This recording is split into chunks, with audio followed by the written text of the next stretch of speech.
everyone, and welcome to 1923 Main Street. Home of the Daddy-Daughter Disney Travel Podcast. We are your hosts. I am Mike Bello-Braddock. And I'm Amelia Bello-Braddock. And today we invite you to join us on a journey to the future of Walt Disney World vacation planning. Yes, what will it be like? So today we're going to talk about just that. We don't really know what it will be like, I'll say up front, but there's so much going on right now that we thought it would be a fun topic to talk about some of the changes that are underway this summer at the parks, or will be shortly. And also, there was an announcement last year, we may forget already, about the Disney Genie, so we'll get into that. How does all this fit together? Yes. There's one thing I think we can say for sure. Vacation planning for Walt Disney World will not be the same. Ever. Ever again. Dun, dun, dun. And it's changed a lot. Now, is that necessarily a bad thing? Yes. You think so? You Yes. think it's good the way it is now? Yes. I don't. So let's start this episode. And it's going to be a little freeform this week on the show, but let's talk about what is the current Walt Disney World vacation planning experience, right? I think it can be very stressful. Now, we're regular visitors, and I have to say, even for frequent visitors, and if you're local, it's a little bit different because you're not planning a vacation in the same way as those of us who fly in and book hotels and all that sort of stuff for a week's stay, typically. And all that jazz. Right? So even you must sense this because I call you in when we're doing parts of it. Yeah. But right now... I mean, no system is perfect. And you're not going to get it perfect. Some changes may make it better, but it can never be perfect. Someone will always find a flaw in it. And better for who? Because this is, that's a really good point because there's so many different types of travelers. Like we just said, there's those who are local and they're not really vacationers. They're more frequent daily visitors to the park. And then there are those who sort of go once, maybe only once or once in a while. And then there are those who go every year or every 2 years, or even those like us who go multiple times each year. So every one of those people has a different experience. And right now, let's talk about vacationers. So what do you do right now? Well, you go online through My Disney Experience, which has come a long way in recent years. I actually quite like it. It's pretty good, the app and on the website, however you use it. But what's the first thing you do? What do you book first? FastPasses. No, your hotel. You've already booked that in order to book FastPasses. In fact, FastPasses are third. Yeah, that's when I call you in. Yeah, sorry. This is my part. My part is come in, choose my rides. I don't do any of the actual. But let's see. Okay, so let's talk about the experience because this is how it gets sort of tense. So right now, you go online. You sort of know when you want to go, or hopefully you know. And really, if you want to stay where you want to stay and all that jazz, as you just said. You want to do this as early as possible, like a year in advance if you can. Yeah, see, for me, we're doing this school project and we have to look at hotels and like they're all sold out. Like exactly. I was looking at dates and like I have to pick for like next March. So it starts very stressful right off the bat, right? You've got to get a hotel, but it gets worse as you go. And then this is what less frequent travelers are usually stunned by is, okay, at 6 months out, right, 180 days, book that dining. And it really matters if it's a busy time of year or you want one of those coveted restaurants that sell out fast. I mean, you got to be on there getting up at 7 in the morning or wherever time it is, wherever you live, and to get on there quickly and book that dining. And it's like a very stressful experience. And then it's gone, right? It sells out so fast. And if you have a travel agent, they're doing that for you, and they got to do it for multiple people, so they're even more stressed. And then at 60 days out, if you're staying on site. My favorite part, the FastPasses. And even that, though, is that not like, and we do it a lot. Can you imagine people who... That's the most stressful part. It's very stressful, even for us. I mean, we sort of like it, and it's fun, but... Literally within seconds. It's sort of like a computer game where you're like trying to get to the end fastest. You're like, it's like a race against other people who can get the fast pass first. It is, and then you're on there, and it's like, oh shoot, I couldn't get this on this day. Or my app now I got to get it on Thursday, but now your whole itinerary's got to change because you had booked your dining already. You. Well, this is the thing. Maybe that's just you. Things can be gone in seconds, 2 months out. In seconds. Literally in seconds, especially at busy times of year, like spring break or things like that, or Christmas or times when it's busy.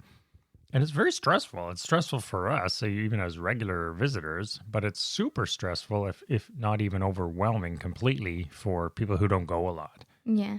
And then at the 30-day window, good luck for people who aren't staying on site who get this. Good luck. So how fair is this really, right? Not really, but the thing is, if you want, you have to make the decision. How badly do you want FastPasses? Enough to stay on site? But even if you are staying on site, you really got to know and keep on top of all these windows, right? So people who go less frequently, they're not hip to the whole Disney vacation is not Disney vacation planning. Disney deadlines. vacation planning is not relaxing.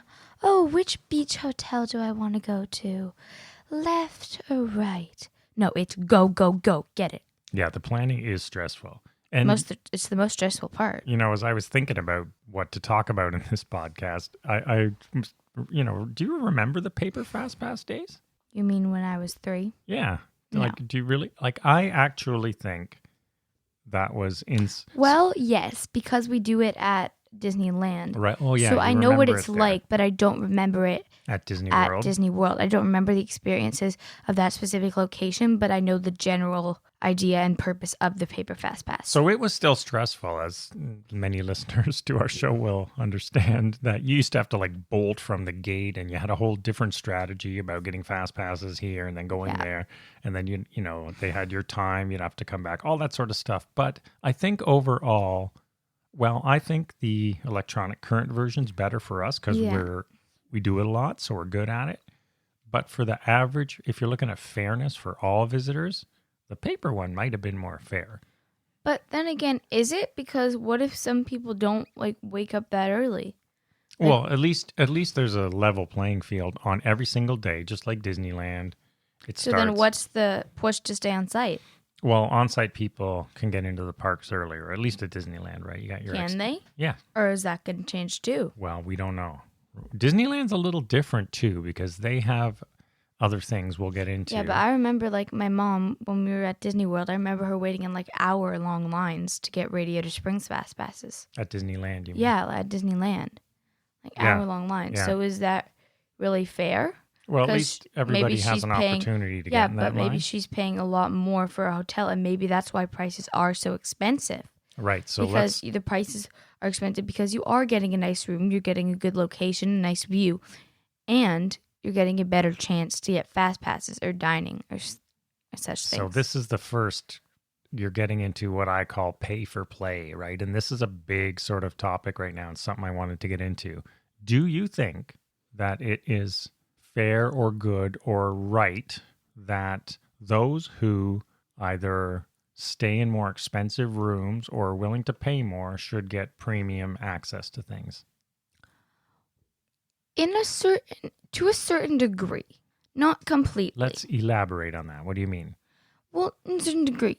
I think it's like people who stay at the Grand Floridian get all the nice FastPasses, and if you stay on site, you don't get anything. You have to wait in all the lines. No, I think maybe they should have a little bit of a better chance.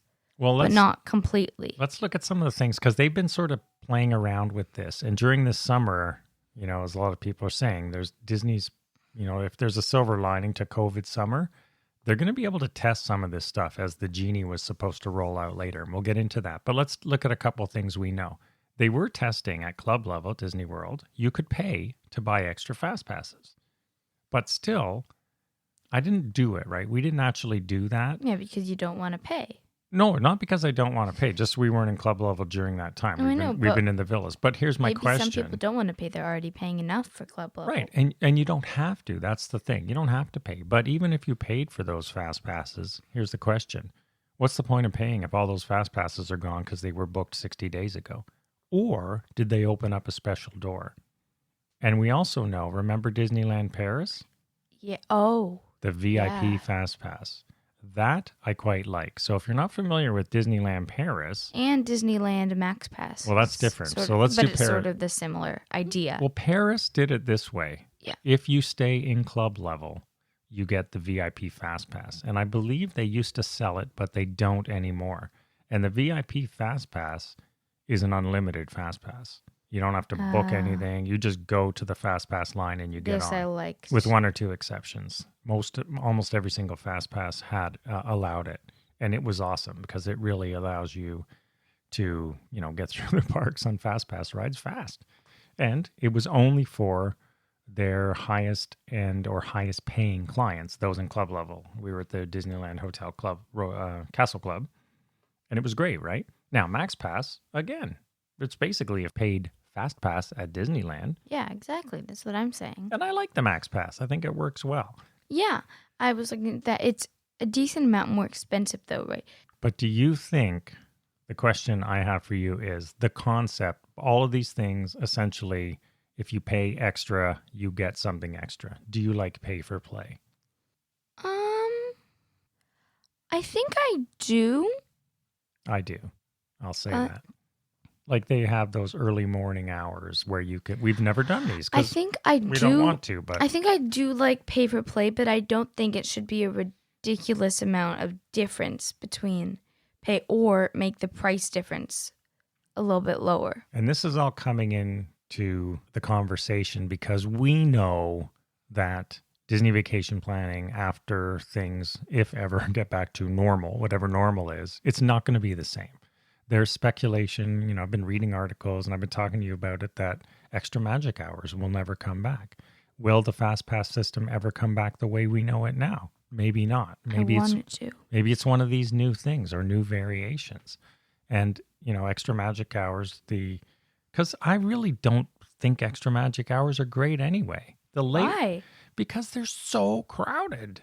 Everybody goes, right? There's a lot of on-site hotels. So they sort of used to be good, but now they keep opening it up to more and more people. So yeah, that's a problem. So then they started with these pay for play, and we didn't do one, but basically what some of them were, for example, in Fantasyland in the Magic Kingdom, before the park opened, they had 2 or 3 hours and you paid whatever it was, $80, I can't remember. And you got early access to certain rides in Fantasyland and a breakfast. Well, you go on the Mine Train and a breakfast, right? I was going to say $80 for certain rides, yeah, really? so you go on Mine Train or all that stuff, which is good.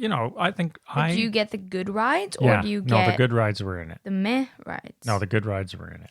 And so I think those things are good. I don't begrudge anyone. Some people get upset about this. I don't, right?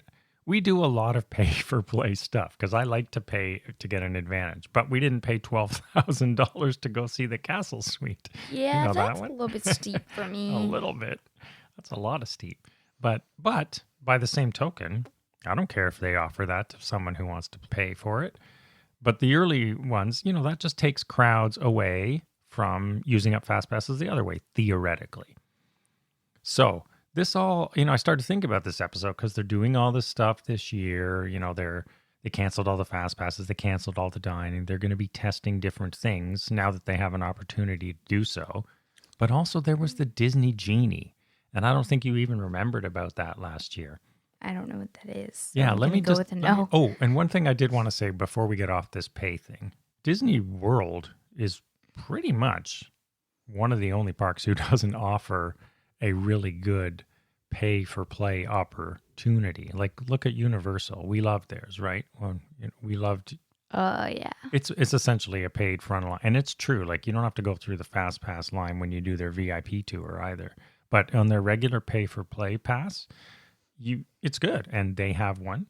SeaWorld has one. We've used that. Even Wonderland. We like to experiment with the paper even our plays. local Canada's Wonderland, our local theme park here in the Toronto area, they have one as well.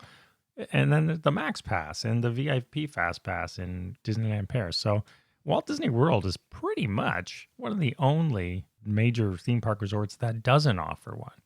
So it'll be interesting to see as this sort of retooling comes with the Disney Genie and anything else, do they start offering that? Because I think they have to do something about the FastPass system to make it a bit more fair. Yeah, I mean, I don't think it's completely fair. But then if you do it completely pay for play, then people who spent all their money already on hotels or park tickets, then they can't get good FastPasses. So then I don't think I agree. They shouldn't do it completely pay for play. But offering it to some people takes some of the stress off the other system and spreads it out. They'll have to use their sort of tech to measure out how it works, but every other major resort's doing it. So what I think would be a good idea is to have certain more FastPasses available to those who pay and only a certain few for those who don't as much. So you're way more likely and you get more for your money, but you're not totally. I like that idea. That's sort of what I was thinking too. Yeah. There's like, I guess if you're saying what I'm thinking, there's extra slots. Yeah. For, let's say, deluxe resort people. Exactly. Or annual those who pass pay holders. more have much better chance of getting. Or Club 33 or DVC exactly. members, right? The more you pay, the more chance you get. But if you aren't paying as much, you still have a little bit of a chance, not nearly as much as some other people, but still. But at least there are passes open for you in a special tier. I think that's a good way too. So let me read you. I just pulled up what Disney. So at D23 last summer, when we were in California, actually, it was going on, they announced the Disney Genie and what it is. So it's a separate planning app. So they're trying to create their own Disney vacation planning app, a smart technology-driven app. So it says, Disney Genie will make planning easier and more fun by providing customized itineraries geared to your interests right at your fingertips. So how is it different than my Disney experience? Because from a royal princess themed day at Magic Kingdom Park to a trip around the world at Epcot for foodies and even a perfect day for thrill seekers, certain features of Disney Genie will also be available for your preferred travel professional. I was wondering about that. Oh. Is Disney Genie going to put travel agents out of business in terms of planning vacations? And then it says, sometimes you may know exactly what you want to do, but you may not know the best time or order in which to do it. You'll be able to tell Disney Genie what you'd like to experience, and it will quickly evaluate millions of options and present you with an optimal day. And best of all, it's flexible. If you change your mind for any reason, Disney Genie will re-optimize your day. So yes, it sounds really cool. I like that. But there's a catch. The devil's in the details. There's right? more. There's more. Well, it's really what we don't know. So it makes it sound so easy. And there were some screenshots of it. But can it re-optimize your day if there are no FastPasses available? Are you just stuck in the same boat that Disney Genie says, sorry, that is not available. Sorry, that is not available. Or will Disney Genie have a special cache of FastPasses? Or maybe Disney Genie's a paid app. Well, exactly. Who's Disney Genie for? And is Disney Genie taking over for my Disney experience? I think the belief is no, but we don't really know that. Well, in my opinion, Disney Genie plans your vacation. My Disney experience, it's your experience, so you're planning your vacation. So if you want to do it the way we do it now, and we're good at it, you use my Disney experience. If you're new, or you want to, or even if we wanted to try something new, when Maybe I read we'll try it and do an episode on it. Yeah, it's almost like it's like a tour. It sounds like it's sort of an Epcot. Oh, okay, let's do the Epcot foodie thing and see what it creates for us, and then we do a new tour. So it could be fun, but the devil's in the details, right? It'll be a bomb if it just frustrates you because you try to change the schedule they made, or it tells you there are no FastPasses for anything. Being like, how early? So maybe they should have extra slots for Disney Genie users. I think there's more questions than answers about it. Or maybe Disney's just withholding the answers. Well, it was all they said was late 2020 for a launch date. Now, all that could be thrown into the wind because of, now they have to change things obviously during COVID. So, but maybe they'll test, maybe they're going to use this as a time to test. Exactly. To test how the Disney Genie will actually work. So really, I think all we can say for certain about the future of Disney vacation planning is it's not going to be the same. And it's not going to be the same because the Genie was coming in, and now it's not going to be the same just because there's a new world reality with it won't be the same. The way Maybe it'll be better. Around. Yeah.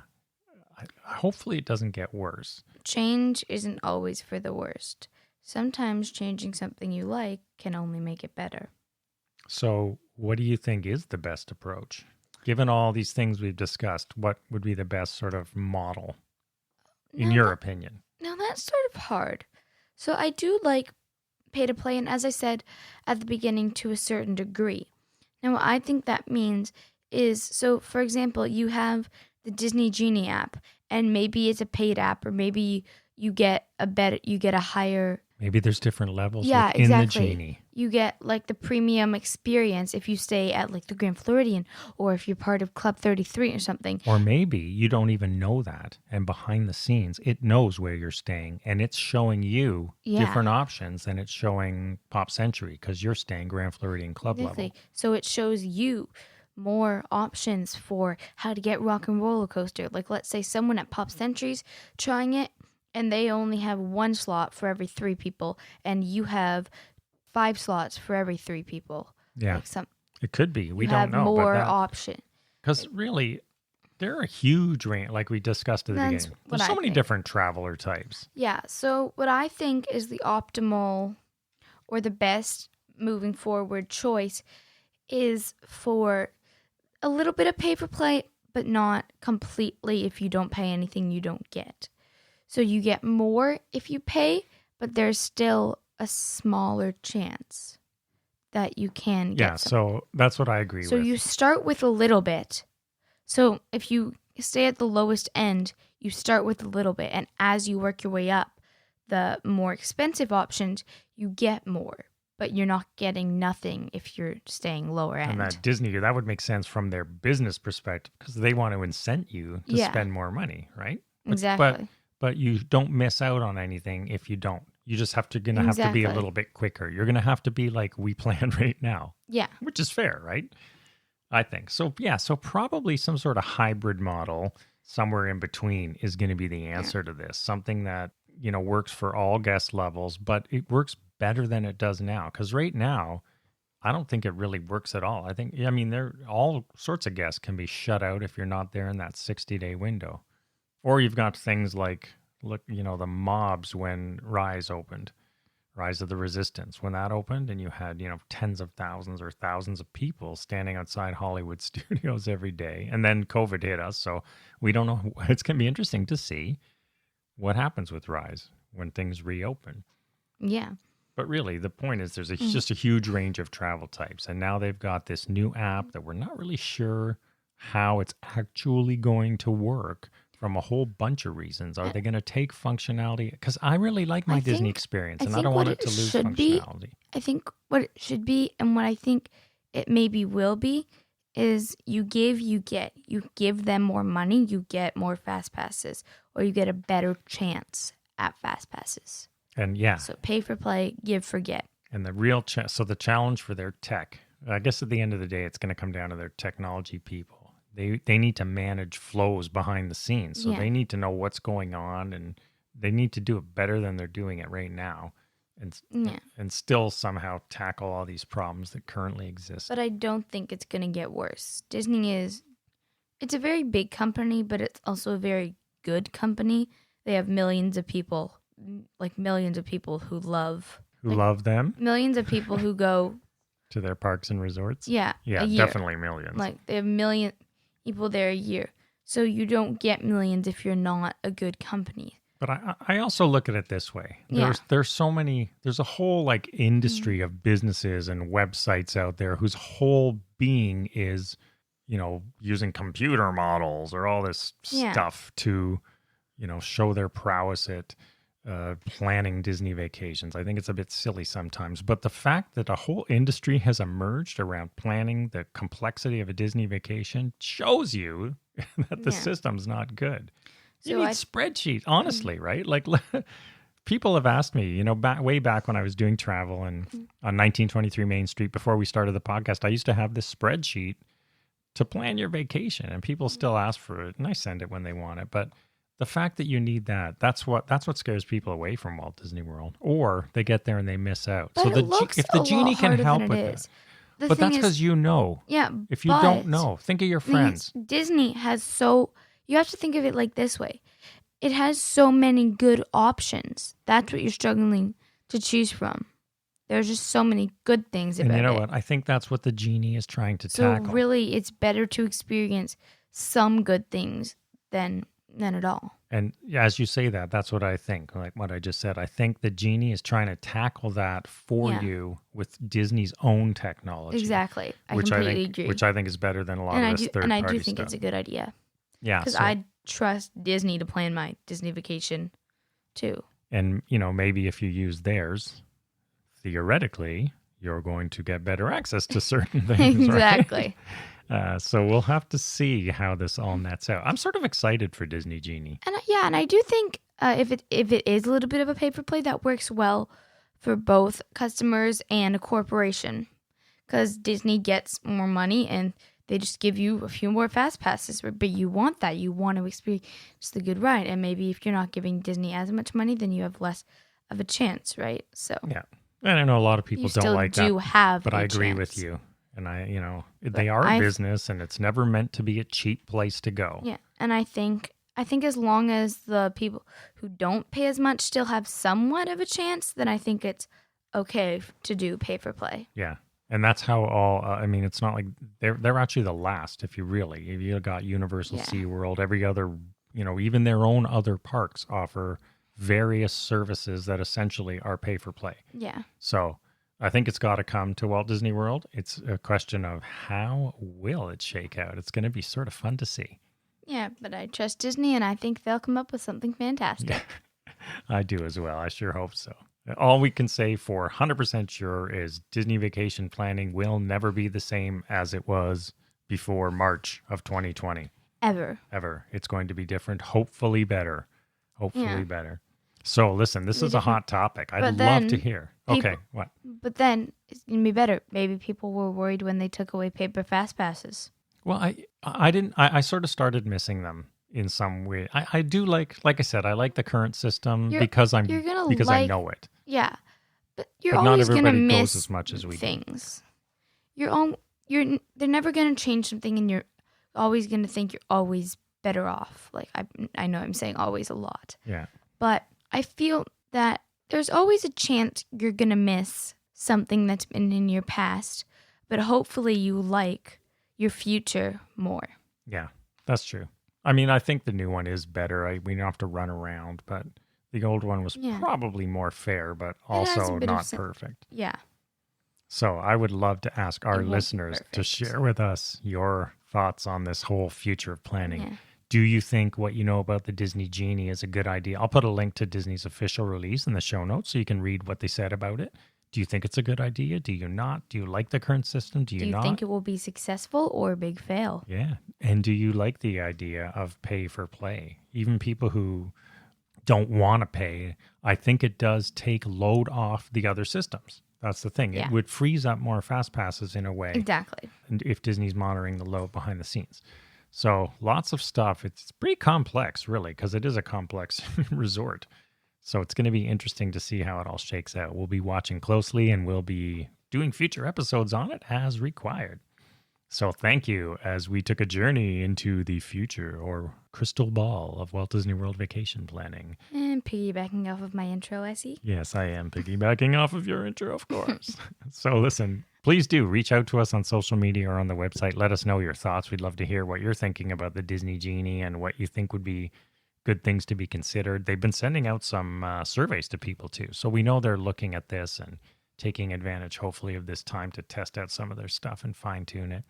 So thanks for listening today. Of course, as always, you can find us on social media at 1923 Main Street and our website at 1923mainstreet.com. Instagram, Twitter, Google, Facebook, we're everywhere. And Pinterest.